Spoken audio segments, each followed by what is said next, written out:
So hi everyone, today in this video we're going to develop another mental model that can be useful for you, since mental models are representations about how the reality works, and as much more you grasp them, higher so is your probability to get what you want, that is prosperity, because to have prosperity you need to take actions, and the reality is that obviously in order to take actions you already have prior have done a process of decision making that have so make you select certain type of actions in comparison to other ones in order to get the objectives that you want. And then obviously so what do you always expect? You always expect to show the best actions, the best behaviors to be done that makes you so get your objectives at lower cost as possible and in less time as well possible. But obviously for that you kind of require having that information. Some of these informations obviously are hard to get because we're present in environment that we don't have clear relations of cause and effect, but we have certain type of things that have already done by other people, have already been studied, and so they are taken as a form of models that so these people have taken from the fields of psychology, economics, we have thinking, technology, wherever the field of study that you can look, history, sociology, so you can look for all that stories of that type of fields of study, and you see that they study knowledge, they create knowledge for us people that probably don't have time to do it and neither like to study it that way. We just can take so the abstract, the concepts that they so validate towards their studies. And what's going to be a one today is how debt deflation is bad. So how by we present in a scenario of deflation, so we have to understand that this the debt so becomes unpayable when exists a scenario of long deflation. But then so we're going to try to understand, because it's like kind of a paradox, because deflation seems to be good, because what's the definition of deflation? Deflation is a sustained decrease in the general price level that increases the purchasing power of money, which so makes you over the time buy more, being more able to buy more things, because the price of things is constantly becoming lower, and you could so perceive it as something that's good, but the reality is not, and it was already proven in the last two videos that I have done so about this type of scenario of deflection, why it's bad. It's a mistake that people tend to believe that could be good, but it's not. But we have now even other type of thing that's bad when exists deflation, that is the debt, people that have debts. And the reality is that what's the state that I want you to prove is debt becomes unpayable in falling price regimes. But then, so what's the concept and mechanism that you have to understand so to get that this is something that happens? Debts become unpayable in falling price regimes. So the concept and mechanism, first definition of deflation, it was so made a sustained decrease in the general price level, increasing the purchasing power of money. But other thing, real debt burden. So nominal debt remains fixed, but its real value in terms of goods services rises as prices fall. For example, a 100,000 mortgage becomes harder to repay if wages and revenues decline while the debt amount stays unchanged. Because reality is that when we have deflation, you can have like a sense that you have an increase of purchasing power, but reality is that if the deflation is decreasing of the price of the goods, it means that the company talking in quantities there as well are making less money, which so probably will kind of obligate them to cut costs, to kind of make actualization of the prices of the goods that is paying, like wages, like so other materials. And then so when you have deflation, the reality is you have as well a tendency to have a deflection in what so are your sources of revenue. And if you have a mortgage of 1,000 that you're going to have to pay that 1,000, the reality is that in the scenarios of deflation that 1,000 becomes harder, because in deflation scenarios not just the things becomes so more cheap, but the reality is that as well your revenues, your source of revenue, they bring to you less money, which so makes you get less money to pay the mortgage that is fixed if you so adopt this scenario of a loan. And then so in scenarios of deflation is bad to is bad to have debts, and that's why we see mechanisms to always exist inflation, mainly the government.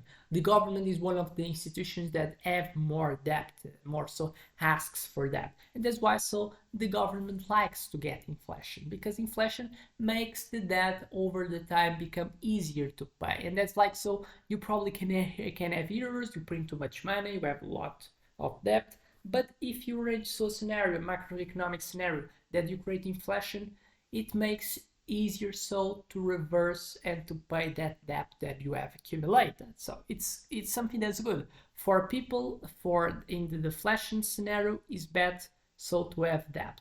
And in a world that exists scenario, and it exists the scenario of the opposite, that is inflation is good to accumulate debt.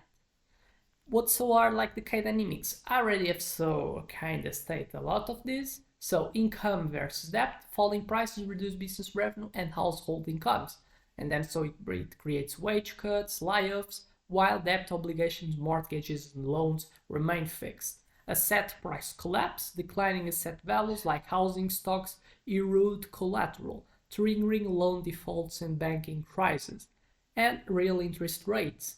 Even with low nominal rates, deflation raises real interest rates, so like the nominal rate, and the impact that it has in the deflation rate, discouraging borrowing and investment, because it's something that we have to look, because in the scenarios of deflation, it means that the price is going low over the time, and if the prices are going over the time, are going lower over the time, it means that certain times people that have money, they tend to not search, because they tend to save it in expectancy, so that the things fall more and more and more than what is the price right now. And also people have a tendency to save in that type of scenarios. And the reality is that another type of thing that creates low nominal rates, that makes it much better to get loans more in the long term than in the short term in scenarios of deflation. That's why it is tendency to not be good to get debt even if exists low nominal rates, because the reality is that the deflation of the prices makes it that a loan taken today, it will be harder over the time to pay it.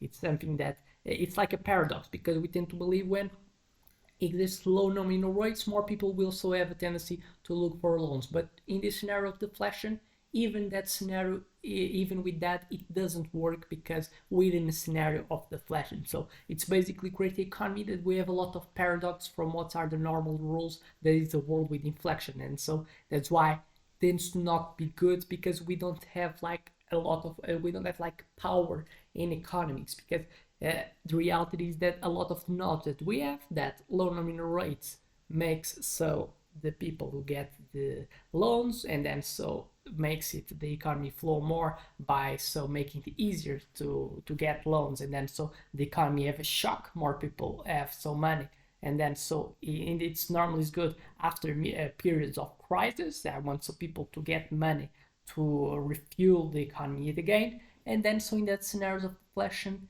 it doesn't exist this relation of cause effect that low nominal rates create more money in the economy. People, even with low nominal rates, they don't want to get loans, which is bad.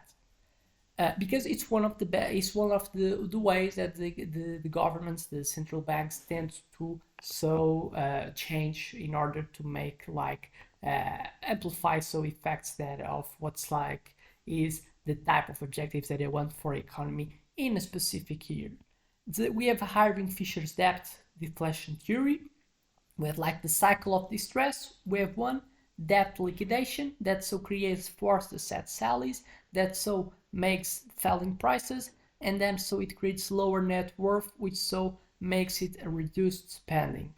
This spiral leads to a contraction in money supply and economic activity, deepening deflation. And as a feedback loop, defaults reduce bank lending, tightening credit, and worsening the downturn. What's like the consequences? It creates economic contraction, reduced consumer spending and business investment, lead to layoffs, lower demand and further price declines, banking crisis and psychological impact because expectations of falling prices cause hoarding, delayed purchases, savings overspending, slowing economic velocity. We have a lot of examples that I have gave in the past, in the Great Depression, the Japan lost debts, and global finance crisis. But then we look for how deflation creates a scenario that the debts become unplayable, and then so these people enters in a scenarios that obviously it's bad. What are like the solutions and mitigations? We have the monetary policy. We have to get to look for the way that our monetary policy is. So the central banks lower interest rates or use quantitative easing to inject liquidity. So target a higher inflation, like for example 2% goal to anchor expectation, because the existing inflation it creates so people a tendency to always behave to make it and investing today because it will lose value over time, and then so it fuels the economy. It not makes the people save because in inflation rate as well the people can get money and loan, and it will become easier over the time because inflation makes it easier so to pay the debts that they do. So it seems to be good to have inflation to economy increase it to grow. Fiscal policy is as well important. Government stimulus, the infrastructure spending boosts demand. It's something good because the scenarios of deflation is when you tend to have more supply than demand for things, and then so the demand it's something that's depending of the consume of the people that see in that scenarios. They tend to not they tend to wait in expectance of the decrease of prices, but we have other elements like the government spends. It's one of the type of things that as well increases demand, and then so fiscal policy, what's the fiscal policy in that type of scenarios of deflection? The government can stimulate so the economy, the side of demand, by increasing more than what's normal the spends that it has. We have structural reforms, strengthen financial regulation to limit excessive leverage, promote wage flexibility or inflation indexed contracts. That's important. The inflation indexed contracts seems to be good. And in scenarios of deflection is basically creating scenario that people spend right now and not save it, not so play with this expectation to wait for a better scenario in the future. So I expect this video has make you gain insights. I expect this was enough to make like this video, to put a like, subscribe, and see other videos that may trigger your interest. With that much more to say, just thank you and see you in the next one.